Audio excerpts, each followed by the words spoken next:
Welcome, fellow confidence crusaders, neuro nerds, and success equalizers. This is your podcast, Real Confidence. I'm your host, Alyssa DeVere, and I'll be sharing a bit of basic brain science, some surprising social secrets, and a touch of tough love. Why? Because I believe confidence is everyone's fundamental right and choice. So let's get to it.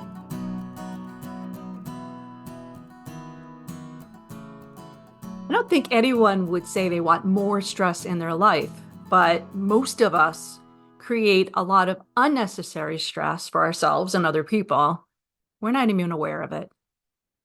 I have a friend, I'll leave her nameless, and all my friends listening probably are like, who is it? Who is it? I would say she is a real drama queen. She looks for drama, she creates drama, even the littlest things, almost like Seinfeld episode, kind of everyday things turns into crisis and stories, and it's got to go on and on and on, sagas, and she lives for it. And, what can I tell you? There are probably people in your life who are like that, drama queens or kings, and looking for opportunity to make things that are mountains from something that was just not that important. I have certainly the habit myself of adding complexity to things, trying to figure out how I'm going to pack more into a smaller chunk of time, trying to rearrange things and subsequently make everything more complicated. It could be trying to meet up with friends and figure out who's going to carpool so we can save a mile or two in gas. Or just, how to just do things more efficiently, effectively. Sometimes that just adds an incredible amount of complexity to things.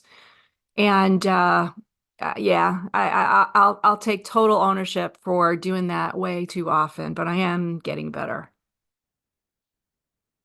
What about the stress of just complaining, right? I'm sure we have people in our lives, relatives and otherwise, maybe we're even guilty of this one too, of complaining about things much more than they deserve, complaining about the weather, complaining about an ache or pain, complaining about a person, complaining about the politics, whatever, and not really ever owning up to doing anything about any of it, just complaining. That can also add stress. And when I say add stress to your own life if you're the complainer, but it starts to get stressful for other people who have to listen to you all the time. Now, there's no surprise that perfectionism, hello, all you perfectionists out there, can also cause an unnecessary amount of stress. Our need to be perfect and polished and dot every I, cross every T, right? That we worry that something's not good enough to send or to do. And so that, again, may be one of those situations where we just don't realize the enormous amount of stress that causes ourselves, the perfectionists, but can also rub off on other people. And maybe you are a drama junkie or a perfectionist and you're happy in that role, in that state. But if nothing else, consider what it might be doing to other people. So why do we do this? Why do we create extra stress? Well, I don't think we necessarily go out of our way to say, I'm going to create some more stress today. But because we're so worried, because we have that fear in our brain of the three big ones for confidence, that we may fail, that we may do or not do something that we're going to regret later. And the third one is the biggie, is rejection. Somebody's not going to like us. And so driving all those stress creation methods, the drama, the complexity, the perfectionism, and the complaining, all of those are a result of the fear in our heads that manifests into something that we're doing that's creating significant stress, at least for us. And while we're doing it, we may not be aware of how much additional energy it takes to worry, instead of go, boy, that sucks, move on, or not create the drama and be okay with maybe a humdrum, boring kind of day. And maybe going out with friends and not having so many stories and things to tell. That might be okay. Asking them to share some things instead of being the center of attention. Then maybe that's something that we can do if we start to recognize that the stress we're creating is not productive for anyone. And if you really don't care about other people, if not, none of that matters to you, what may matter to you is that you're actually losing gray matter in your prefrontal cortex. That's where all your intelligence is as a result of ongoing stress. So yeah, the article that I'm quoting here from the week, the title is How Stress Makes You Stupid. So all good reasons to get rid of as much stress as we can, especially that we're creating ourselves that's unnecessary. So I want to invite you for a moment to think about things that you may be doing to yourself, to other people that are creating extra stress. Are you delegating a ton of work, for example, at home or on your job to people in your frenzy that you're like, oh my God, we got to get all this stuff done. You do this, you do this, you do this. And you're not really checking in with them, but you're also freaking out and just delegating without thinking about it. Maybe you do that. Or maybe you're one of the scenarios I went through before, or even somebody in their own head. You're not maybe manifesting it on the outside, but you got a little imposter syndrome going on. You're thinking to yourself, oh, I'm not nearly as good as they think I am. So you're stressing about it. And instead of asking other people if you're as good as you think they think you are, yeah, then, you keep it all inside and it becomes a ball of stress. And I don't think I'm the first to tell you that that kind of stress of keeping it inside and worried about some stuff like that is not healthy. It's going to go right into your belly, cause all kinds of reflux or ulcers. It's going to go into your neurological system in other ways and cause maybe headaches, maybe even cause some kind of diseases and conditions as a result of prolonged chronic stress. So, reducing stress is good. And anytime we can get rid of this unnecessary so-called stress, things that we self-create that we can control, we're giving us maybe some more life back, extending our ability to be with our friends, our kids. That would be a good thing, wouldn't it? So we take a quick break. And when we come back, we're going to just do some basic, how do we identify, how do we do these things so that we can have less stress and more fun in our lives? We'll be right back. Want to level up your confidence, your career, maybe even your coaching? Well, then head over to AmericanConfidenceInstitute.com. E-classes are there as well as our coaching certification program, and you don't need any coaching experience to do it. However, if you are an experienced coach, you can get ICF and SHRM continuing credit. It's fast and easy. If you work in an organization, consider bringing in a kick-ass keynote or a uniquely engaging workshop.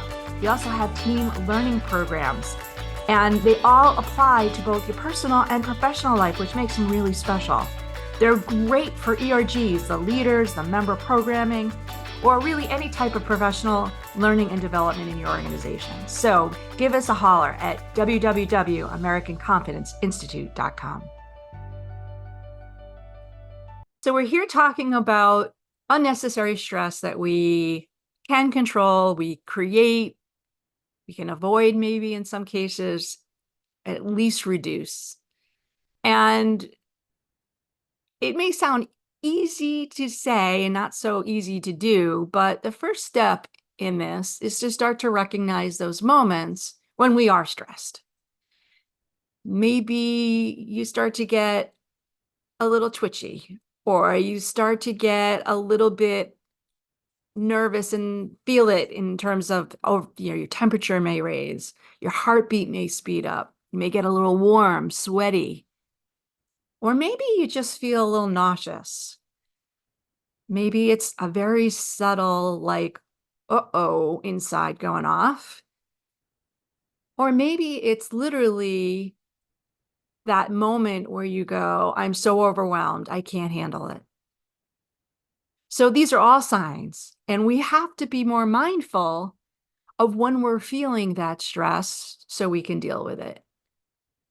So again, I would invite you to think about some times or things that you're doing that happen. And if you can't think of any right now, put up a radar so that you start to detect them in the future, so that you start to feel and see when your stress level is going above what you would consider a baseline normal level. Some stress is actually good. It allows us to get up in the morning and know that we got to get some stuff done, gets us out of bed, gives us a little adrenaline. That's not bad stress. But bad stress is when we start to really feel worried, anxious, and subsequently have it in our nervous system. So recognizing it, first step. The second step is to have a sense of humor about it. And I know you're like, that sounds funny, literally. But yeah, have a sense of humor about it and start to look at what are you getting nervous about? What are you worried about? Because most of the time it's kind of silly. It's kind of funny. I'm worried that people aren't going to think I'm cool. Yeah. Okay, sure. So you're going to tell them about your mother's ailment and all the gory details about it to make them like you more. Like, this is ridiculous. I also think we need to look inside our own set of values and think, is that really what I want people to know me about? Do I want them to think of me as the complainer, as the drama queen? Do I want them to think of me as somebody who was such a perfectionist that I couldn't relax? Like, what do I want to be known for? And are those behaviors, are those times where I'm getting stressed aligned with that persona, aligned with that person that I want to be known for with that legacy? And and again, have a sense of humor about it, because a lot of times you're gonna be like, oh my gosh, no, no, that's not the person I want to be known for. So have a sense of humor about it, laugh a little bit about it, and in that moment, let it go. Let it go. Just so let it go. Let it go, because you have bigger, better things to do with that cognitive energy, to bigger and better things to do with your time, bigger or better things to do with your relationships, and bigger and better things to do with how you want to impact the world. And so if you're overcomplicating things, if you're over dramatizing things, if you are putting out negative energy, guess what comes back to you? Yeah, negative energy.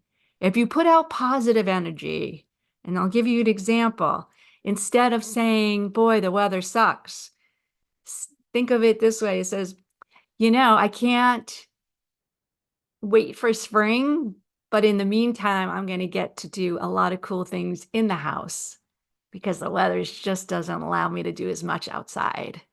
Right? You can always reframe things. And I'm not saying you should be Pollyanna or be a faker, but maybe not always find the negative. Find the silver lining. Find a way to look at something that makes you like bummed out and turn it into something that's not so negative. We can do that. Reduce the stress. Perfectionists out there, you know what I'm going to say. You got to practice the word enough more, meaning when it's good enough.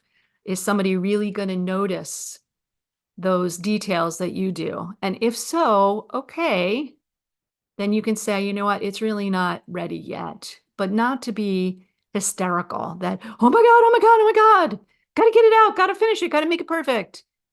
So can you take a breath and make a good, confident decision what good enough looks like, and be realistic that your good enough may be a lot higher standard than most other people's, and be, again, decisive if you need to be that good, your standard. So recognize when you're stressed, have a sense of humor about it, find the positive if you can, and be really honest with yourself. What is good enough? What is reasonable enough? And where we can reduce the complexity and the stress in our lives. I'll tell you that I'm always now on the hunt for ways to reduce stress. And sometimes it means spending money to get some help, whether it's cleaning the house or taking the dog out or what it is. I'm looking for ways to reduce my stress, not just because I'm older, not just because I can afford it, but because I really recognize the value of my own time and my own energy store.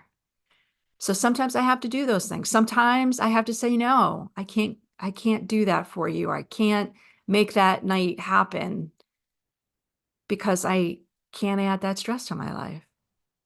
And so I want to invite you to be a little bit more protective of your brain, be a little bit more protective of your time, and reduce the stress wherever you can and not feel bad about it. And certainly, let's aim not to create any more stress that is totally unnecessary. All right, amen to that.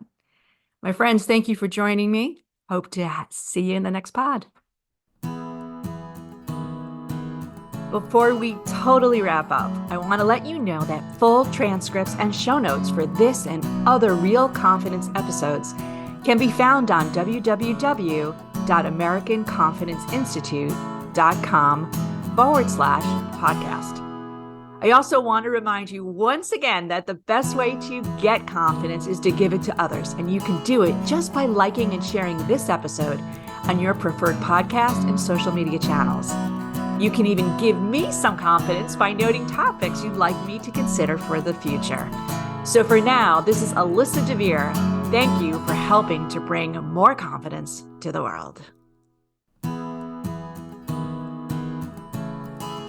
Master editing done by Ben Weinstein with original music performed and composed by Jeff Mitchell.